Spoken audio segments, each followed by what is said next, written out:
Bonjour tout le monde, merci beaucoup de regarder aujourd'hui aussi cette vidéo du mini-séminaire sur la loi de soleil. Voilà, donc j'espère que tout se passe bien de votre côté. Nous allons continuer notre étude sur le chapitre 6, le chemin de El Cantare, de la loi de soleil. Et après la loi de soleil, je vais commencer à parler de la loi du Messie, le livre très important pour cette année 2022, comme je l'ai suffisamment répété. Donc aujourd'hui, notre sujet c'est la section 7, intitulée « Ayez votre rêve ». Ayez votre rêve. Voilà, donc un autre titre très puissant. Et donc bien sûr, notre sujet aujourd'hui c'est le fait d'avoir le rêve. Jusqu'ici, nous avons étudié comment vivre correctement, en renonçant aux attachements, en s'éveillant à une vision spirituelle de la vie, avec cette réalité de notre vie qui est la réincarnation, par exemple. Nous avons décidé de venir dans ce monde, par nous-mêmes, et nous allons devoir quitter ce monde un jour. La section précédente, nous avons médité sur le moment où nous allons quitter ce monde. Je pense que pour ceux qui ont pratiqué cette méditation, c'était assez profond, je crois. Et ça apprend beaucoup de choses, en fait, sur la manière à adopter pour vivre chaque jour. Voilà. Et ici, on parle du rêve. Donc, il faudra pousser plus loin notre objectif de la vie. Au début de cette section, Maître Okawa nous dit « Une vie sans rêve est une vie sans espoir. » Voilà. Donc, puisque nous avons pris la décision de vivre, encore une fois, sous notre identité, notre individualité que nous avons cultivée jusque maintenant. Il est primordial pour nous, enfants de Dieu, de nous nourrir, d'avoir un certain rêve réalisé au cours de cette vie. Ok, donc je vais lire un passage dans cette section. Avoir son rêve signifie concevoir le meilleur dessein pour sa vie. Pour construire une maison, les charpentiers, en se référant au plan élaboré par un architecte, se chargent des tâches concrètes. Mais c'est vous, l'architecte de votre vie. Alors, sans un dessin abouti, élaboré par vos soins, la conséquence de la construction sera désastreuse. Vous qui prêtez tant d'attention à l'élaboration du plan de votre maison, pourquoi faire preuve d'une négligence telle en ce qui concerne celui de votre vie? Rendez-vous compte de l'imprudence avec laquelle vous menez votre existence? Trop de gens vivent dans l'inconscience la plus totale. Ok. Donc, le rêve, une vision que nous voulons réaliser au cours de cette vie, correspond à élaborer un plan pour construire une maison. Ok? Et Maître Okawa nous dit que beaucoup de personnes vivent dans l'inconscience totale de l'importance d'élaborer ce plan en ce qui concerne leur vie. Donc beaucoup de personnes vivent par hasard, on va dire, sans réfléchir à ce qu'ils veulent devenir à la fin de leur existence terrestre actuelle, à ce qu'ils veulent réaliser au cours de cette vie. Et Maître Okawa nous dit que ce n'est pas une bonne attitude en tant qu'enfant de Dieu. Donc, vous avez l'intérêt à vous interroger aujourd'hui, quel est votre plan pour construire cette grande maison qu'est votre vie actuelle? Votre vie, ce n'est pas quelque chose qui se construit par hasard. Vous êtes responsable de votre vie. On l'a répété à plusieurs reprises. Et cela veut dire que vous êtes l'architecte et vous êtes le constructeur, le charpentier de la maison représentée par votre vie. Donc il faut avoir un plan. Et c'est ça en fait le sens d'avoir le rêve. Donc quel est, dans ce sens, votre rêve? Quel est le rêve que vous voulez réaliser au cours de cette vie? Donc il faudra que vous vous interrogiez sur cette question. Okay? Donc, ce sera le thème de notre contemplation aujourd'hui. Okay? Je vais lire un petit passage.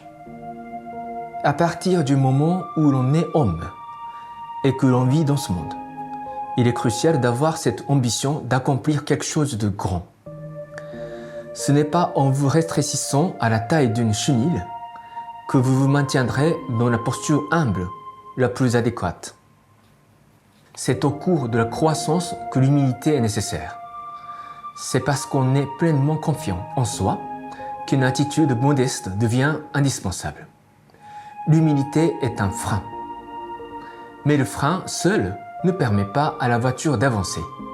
Pour qu'elle avance, c'est un coup d'accélérateur qu'il faut. Sans lui, la voiture n'accomplit pas ses fonctions. Je vous ai mis en garde à plusieurs reprises contre le risque de tomber en enfer. Mais si par crainte de la chute, vous ne faites que réciter des mantras et des chapelets, votre progrès n'avancera jamais d'un iota. Il vous faut appuyer sur le champignon. Et si vous sentez que vous roulez trop vite, vous n'aurez qu'à freiner. Voilà. Donc c'est un enseignement sur l'humilité qui est certes très très importante pour notre vie. On devient facilement orgueilleux, incapable de s'évaluer correctement. On se dit que je suis merveilleux, je suis un génie, je suis capable de tout. Mais là, c'est vrai qu'il y a un danger, le risque de l'échec. Et la vertu de l'humilité ne s'arrête pas là.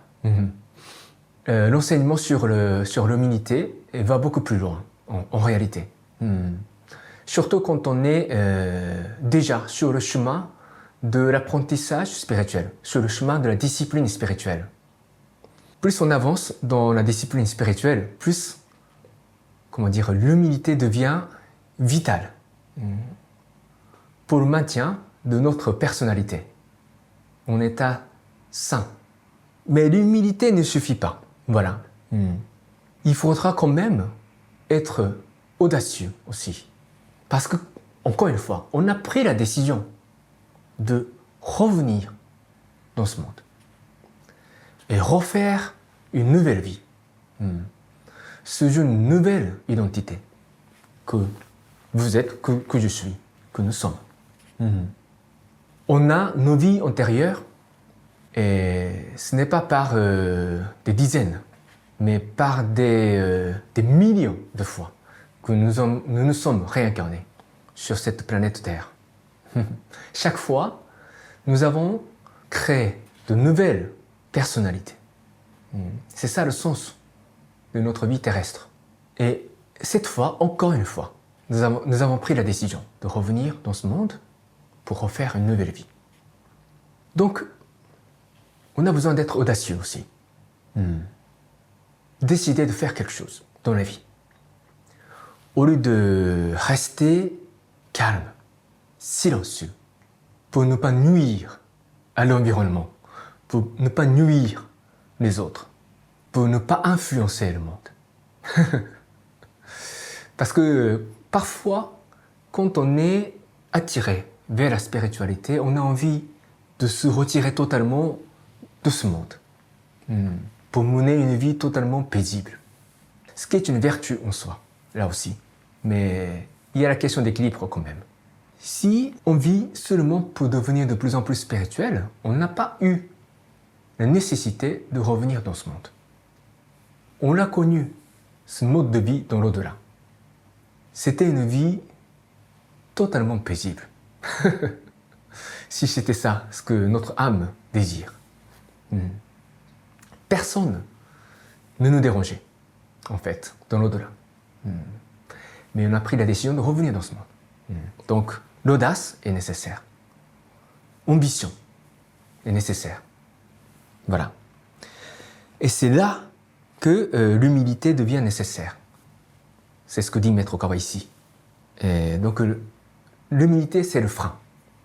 Et le fait d'avoir le rêve, c'est un accélérateur dans notre vie. Comme le dit Maître Okawa, il vous faut appuyer sur le champignon. Donc, on a acheté une voiture. C'est le fait de s'incarner dans ce monde terrestre. C'est notre choix. Et on n'a pas acheté une voiture pour se garer dans un coin de la maison pour l'éternité. C'est pas... on a acheté une voiture pour rouler, pour partir en voyage. Donc pour cela, il faut d'abord appuyer sur l'accélérateur pour avancer. Mais notre voyage est pavé de risques aussi. On le sait tous. Donc on a besoin de nous assurer le bon fonctionnement de notre frein. Donc c'est notre disposition à l'humilité. Est-ce qu'on est capable de réfléchir sur nous-mêmes, objectivement? Est-ce qu'on est capable de nous corriger chaque fois qu'on commet des erreurs, chaque fois qu'on blesse les autres? Voilà. Donc c'est cette attitude qu'il nous faut vérifier. Avant de partir en voyage, c'est ce que vous faites, n'est-ce pas? Avant de partir en voyage, un long voyage en voiture, vous vérifiez le bon fonctionnement de votre voiture, sans doute. Sinon, vous êtes irresponsable. Et vous n'aurez plus votre permis de conduire. Et donc, on peut dire la même chose pour notre vie. Voilà. Donc, je vais continuer. Le bienfait d'avoir un rêve ne se limite pas à la simple élaboration d'un plan. Il y a également un côté mystique. Le rêve est une vision intérieure qui perdure. Cette vision finit, à coup sûr, par être transmise aux esprits gardiens et esprits guides du monde réel. Ces esprits sont constamment dans l'embarras, sans vraiment savoir comment mieux protéger et guider les êtres terrestres. Mais les terriens, en général, ne nourrissent que des pensées éphémères semblables à des bulles à la surface d'un lac, ne se fondant sur aucun principe sérieux de la vie. Ok, donc je m'arrête ici. Donc ça c'est la dernière partie de cette section, qui est également très importante. Donc le fait d'avoir un rêve ne se limite pas à nous aider à mieux construire notre vie, par nous-mêmes. Bien sûr, notre vie est avant tout notre œuvre à nous. Et nous sommes pleinement responsables de cette œuvre, sacrée, je veux dire. Mais nous ne sommes pas seuls dans la construction de cette maison, de la vie. On a appris dans la loi du soleil que nous sommes protégés par un esprit gardien. Chacun a un esprit gardien. Comme je récite la prière à chaque fois. Chacun a son propre esprit gardien qui fait tout pour protéger leurs âmes sœurs qui vivent sur Terre. Parce que notre esprit gardien et nous-mêmes, nous faisons partie d'un même esprit, en fait. On l'a étudié dans le chapitre 2. Et eux trouvent toujours difficile de nous guider, en fait, depuis le monde réel où ils résident. Parce que, justement, nous, les terriens, n'avons pas suffisamment de vision bien établie que nous voulons concrétiser dans cette vie. Nous ne savons pas où aller, en fait. Donc, si on a un rêve concret que nous voulons à tout prix réaliser, l'esprit gardien et les esprits guides, parfois, savent comment nous aider, en fait, dans notre vie. Donc, cela veut dire que le fait d'avoir un rêve multiplie, en fait, la puissance pour mener notre vie, pour faire avancer plus vite la construction de quelque chose de grand au cours de notre vie. Voilà, le côté mystique. Ok? Parce que nous ne vivons pas seuls. Nous sommes soutenus par des forces invisibles aussi.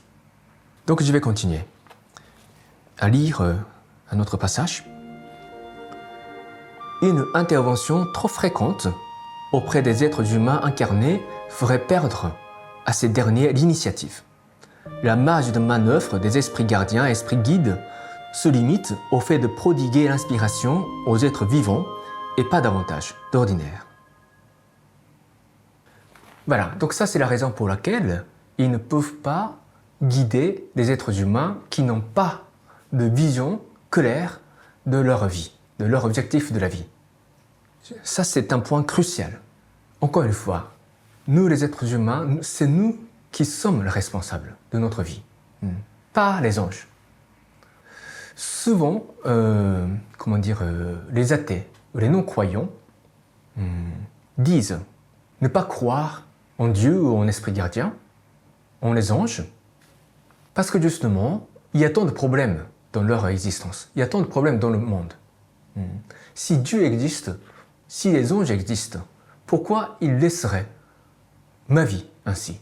Pourquoi ils laisseraient le monde ainsi? Souvent, c'est ça en fait l'argument avancé par les athées, les non-croyants, et il y a quelque chose de juste dans leur constat. Bien sûr, ce monde est rempli de problèmes et personne ne vit facilement la vie. Je pense qu'ici, il y a une partie des réponses. Les êtres humains sur Terre sont responsables, doivent être responsables de leur vie. Même si Dieu existe, même si les anges existent, ils ne peuvent pas, nous forcer à vivre de telle ou telle manière.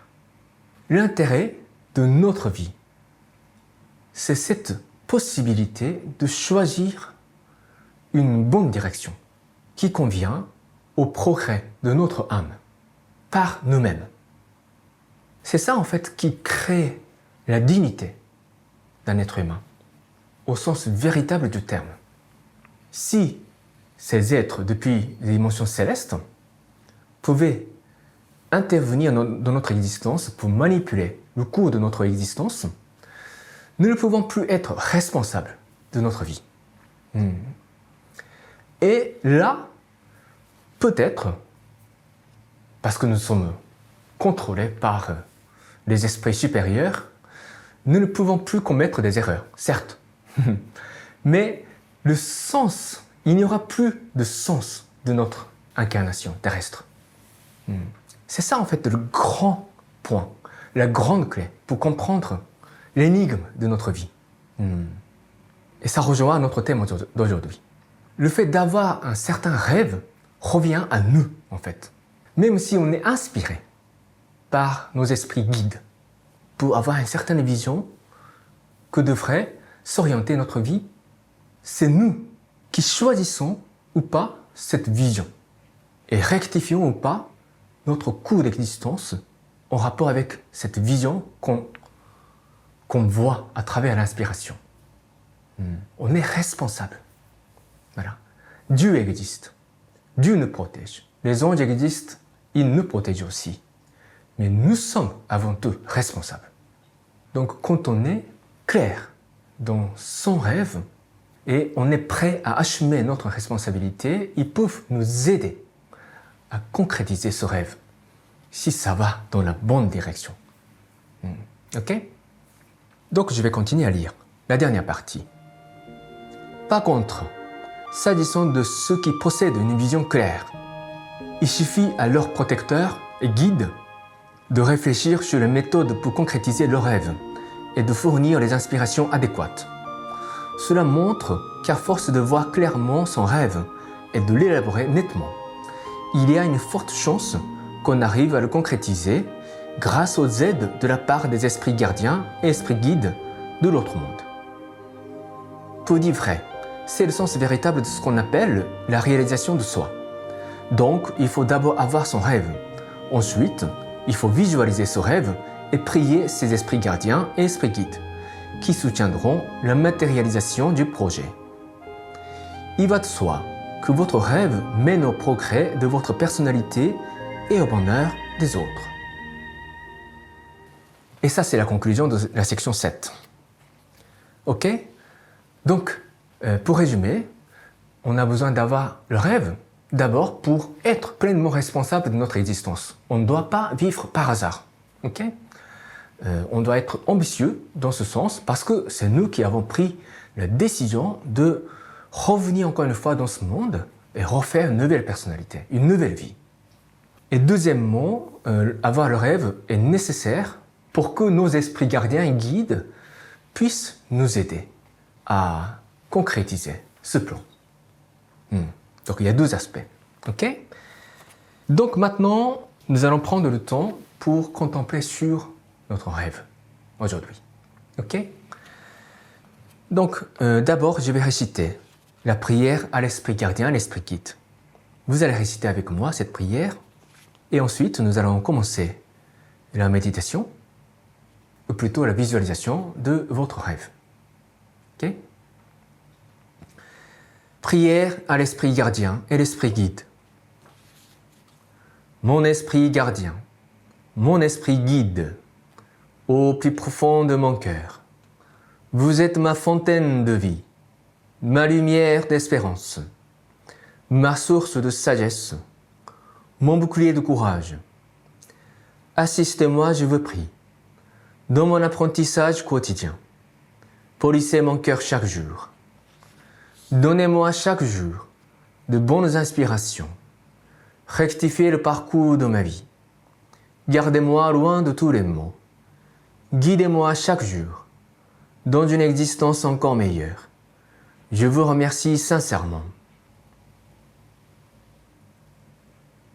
Ok, maintenant nous allons commencer la contemplation. Veuillez fermer légèrement vos yeux, redressez votre dos, relâchez vos épaules et surtout détendez-vous. Assurez-vous qu'aucun endroit de votre corps n'est crispé ou tendu. Détendez-vous totalement tout en gardant votre dos bien redressé. Et commencez à respirer calmement et lentement. En faisant descendre votre respiration jusqu'en bas de votre abdomen, au niveau de votre deuxième chakra. Et expirez lentement et calmement. Essayez de ressentir le calme revient en vous. Aucune agitation à la surface de votre conscience. Tout est calme, comme la surface du lac silencieux, au fond de la montagne, au fond de la forêt. Il n'y a pas de vagues, tout est calme. Il n'y a pas de bruit. Et vous vous rendrez compte que la lumière du soleil brille toujours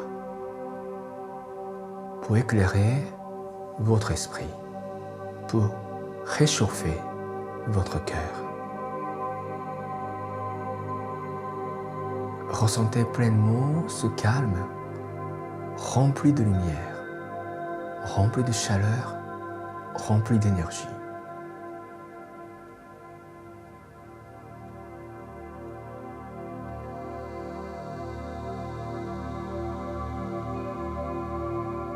Dans cet état calme, plein d'énergie, je vous invite à commencer à vous interroger quel est votre rêve de cette vie. Quel est votre rêve? Quel est le rêve que vous souhaitez accomplir au cours de cette précieuse vie? Un jour, vous allez devoir quitter ce monde. Qu'est-ce que vous souhaitez accomplir avant de quitter ce monde?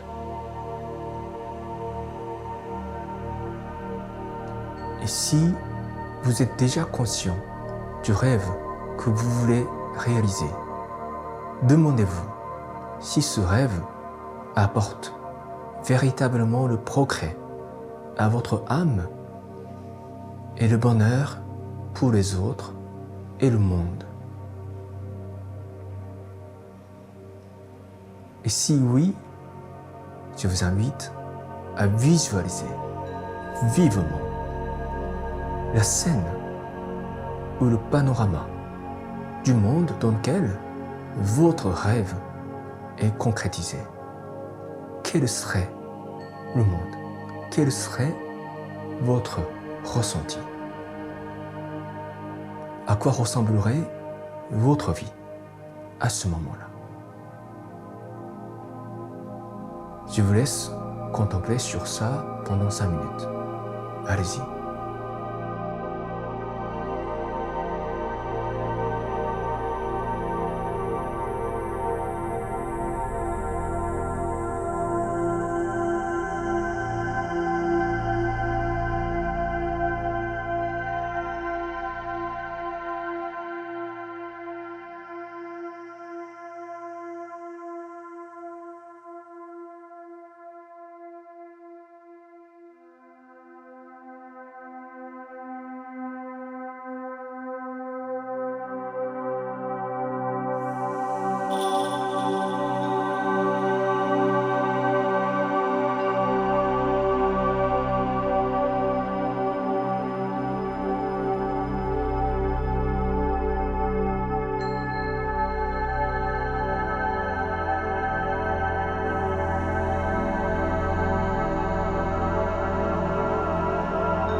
Ok, terminez votre contemplation et ouvrez vos yeux doucement. Merci beaucoup. Voilà. Donc aujourd'hui, le sujet était le rêve. J'ai aussi plusieurs rêves que je voudrais voir se concrétiser au cours de ma vie présente. Le rêve le plus cher pour moi, c'est retrouver mes amis de Dharma en fait, qui se sont incarnés dans les pays francophones. Ça c'est le rêve le plus cher pour moi, parmi d'autres rêves. J'ai fait une vidéo sur le retour du Bouddha, un livre de Maître Okawa, qui est un recueil de messages spirituels du Bouddha Shakyamuni. J'étais dans un état de sanglant, mais c'était un message extrêmement important pour moi que je voulais envoyer au monde. Donc je l'ai mis en tant que tel sur YouTube et sur Facebook. Je ne sais pas si certains d'entre vous l'ont déjà regardé ou pas, mais ça c'est mon rêve le plus sincère. Parce que je sais intuitivement et je suis parfaitement à 100% certain qu'il y a des dizaines de mes amis du Dharma qui étaient les disciples du Bouddha, qui ont pris la décision de s'incarner dans les pays francophones pour collaborer en fait dans cette activité missionnaire de la patience pour annoncer l'avènement du Seigneur Elkantaré sur terre et pour étudier ensemble cet enseignement sacré pour progresser dans notre apprentissage spirituel de la vérité que nous avons tant cherché ensemble. J'espère que ces amis du Dharma font partie de ceux qui regardent cette vidéo. Et j'espère pouvoir rencontrer mes amis du Dharma. Pourquoi pas au Japon. Ok. Mon rêve est également de provoquer, en fait, la révolution spirituelle par l'enseignement de la patience dans la sphère de la francophonie. Il y a eu la grande révolution il y a plus de 200 ans en France, comme vous le savez tous, plus que moi. Mais cette révolution, selon moi, était incomplète. Pourquoi ? Parce qu'il manquait la nouvelle source de spiritualité. Renier l'autorité trop importante de l'Église était certes important. Mais il fallait une nouvelle source de spiritualité pour construire une nouvelle civilisation. Et je suis persuadé que Happy Science correspond à cette nouvelle spiritualité tant recherchée par les acteurs principaux de la révolution. C'est la philosophie et la révélation de Happy Science qui va compléter cette révolution populaire.